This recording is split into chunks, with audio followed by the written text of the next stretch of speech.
Usually I passed her between classes at least once or twice before lunch. Not that day. In fact, when I looked over to her table at lunch, there was Dory Dilson, as usual. But someone else was sitting with her.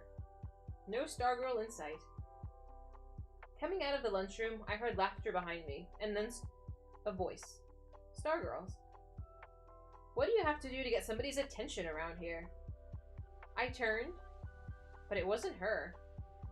The girl standing, grinning in front of me, wore jeans and sandals, had burnt red nails and lipstick, painted eyes, finger rings, toe rings, hoop earrings, and I could put my hand through hair? I gawked as students swarmed past. She made a clownish grin. She was beginning to look vaguely familiar. Tentatively, I whispered, Stargirl? She batted her chocolatey eyelashes. Stargirl? What kind of name is that? My name is Susan. And just like that, Stargirl was gone, replaced by Susan. Susan Julia Caraway. The girl she might have been all along. I couldn't take my eyes off her. She cradled her books in her arms. The sunflower canvas bag was gone. The rat was gone. The ukulele was gone. She turned around slowly for me, open-mouthed and dumbstruck inspection. Nothing goofy, nothing different I could see. She looked magnificently, wonderfully, gloriously ordinary. She looked just like 100 other girls at Micah High. Stargirl had vanished into the sea of them, and I was thrilled.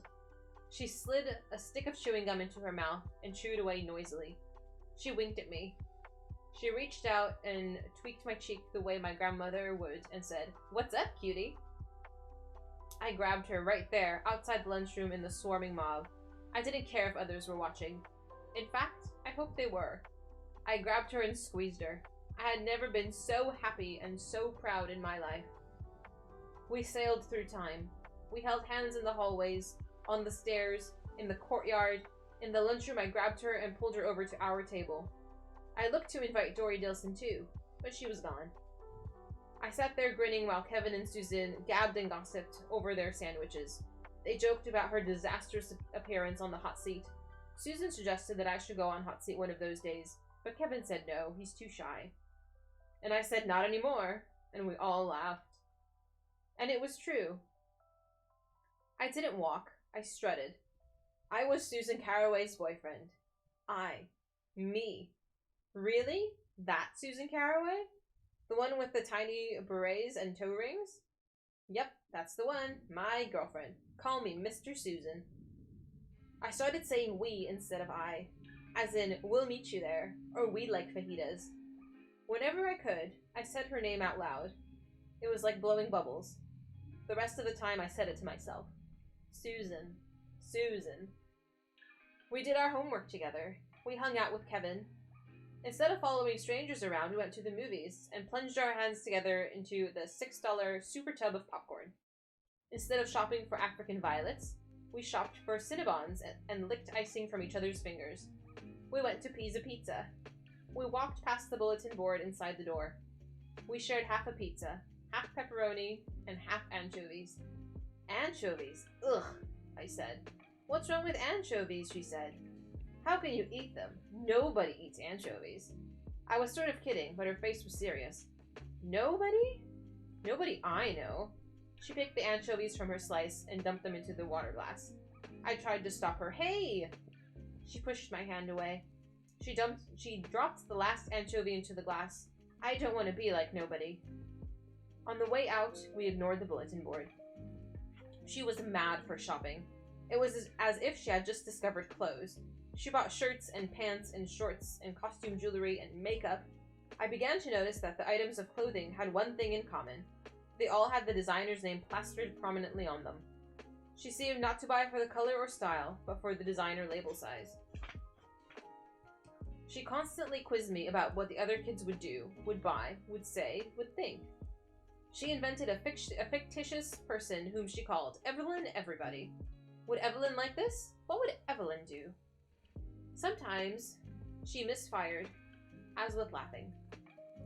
For several days, she was on a laughing gag. She didn't just laugh. She boomed. Heads turned in the lunchroom. I was trying to work up the nerve to say something when she looked at Kevin and me and said, "Would Evelyn laugh this much?" Kevin stared at his sandwich. I sheepishly shook my head. The laughing stopped.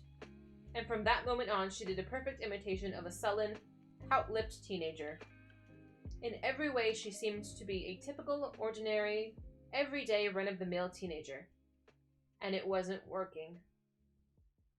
At first, I neither noticed nor much cared about the shunning that it continued. I was too busy being happy that she was, as I saw, now one of us. My only regret was that we could not play the basketball season over again.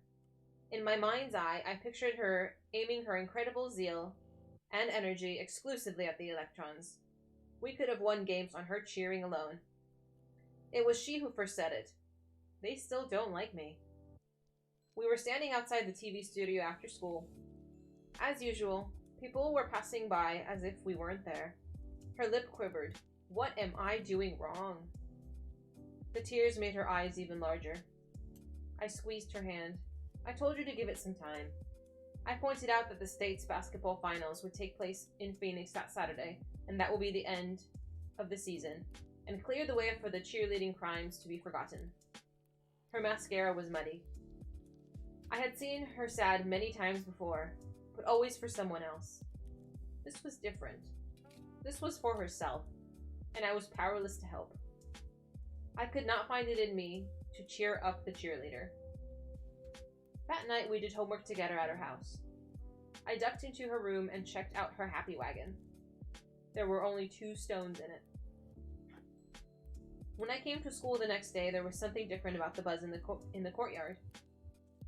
The arriving students were milling about, some roaming at random, some in clusters, but as I approached, there seemed to be distinct clearing around the palmetto. I wandered in that direction, and through the crowd, I could see that someone, Susan, was seated on the bench. She sat upright and smiling. She was holding a foot-long stick shaped like a claw on one end. Around her neck, dangling on a string, was a sign that read, "Talk to me and I'll scratch your back." She was getting no takers. No one was within 20 feet of her. Quickly, I turned away. I walked back through the crowd. I pretended I was looking for someone. I pretended I hadn't seen, and I prayed for the bell to ring.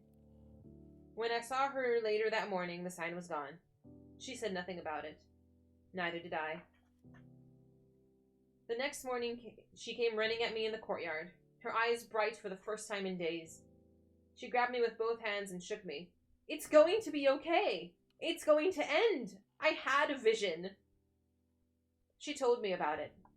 She had gone to her enchanted place after dinner the day before, and that's where the vision had come to her. She had seen herself returning in triumph from the Arizona State Oratorical Contest. She had won first prize, best in the state.